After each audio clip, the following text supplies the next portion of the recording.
تمكنت القافلة الطبية المنطلقة من مستشفى النور التخصصي والتي كان عددها 9 حافلات من تصعيد 68 حاجا منوما إلى مشعر عرفات برفقة طواقم طبية وتمريضية متميزة. حقيقة في هذا العام استمرينا على نفس المنظومة بالاستعانة بباصات من النقابة العامة للسيارات، لكن الخطة إن شاء الله في العام القادم سيتم تصميم باصات مخصصة لنقل المرضى إلى المشعر بإذن الله بالتنسيق مع سعادة الدكتور عبد السلام نور ولي، وهو صاحب الفكرة والتوجه لهذا الموضوع. أنا مبسوط جدا، يعني مش عارف أقول لحضرتك إيه أكثر من أنا شايفه، وبعدين اللي أنا بيعملوه معايا في المستشفى ده كتير.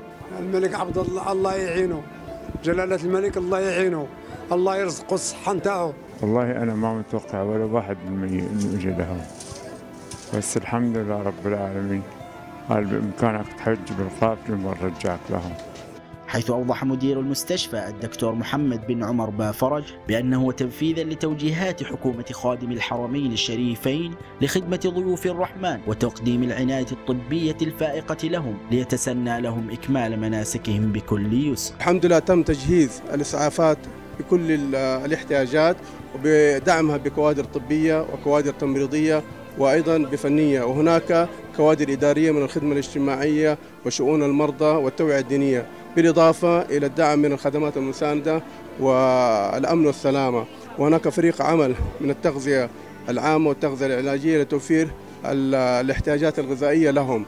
بالنسبة لتصعيد الحجاج لعرفات من ناحية تغذوية، احنا مجهزين إن شاء الله بإذن الله قافلة للقافلة بوفيه هناك في المخيم اللي في عرفات، عشان الباصات كهدايا، موزعين هدايا للمرضى وسناكات بسيطة، يعني وجبات خفيفة ياخذوها معاهم وهم مصعدين للباص. إذ تميزت قافلة مستشفى النور عن غيرها بتجهيز مخيمات طبية متكاملة لحجاجها، وهي الأولى من نوعها على مستوى المخيمات والقوافل المشاركة بقافلة التصعيد لمشعر عرفات. وعكس مخيم المستشفى الوجه الحضاري لخدمة الرعاية الصحية بالمملكة والجهود المبذولة من طاقم المستشفى سواء على الصعيد الطبي أو الإداري أو الأمني، والتي لطالما حرص مدير المستشفى ومساعديه بأن تنجز على أكمل وجه.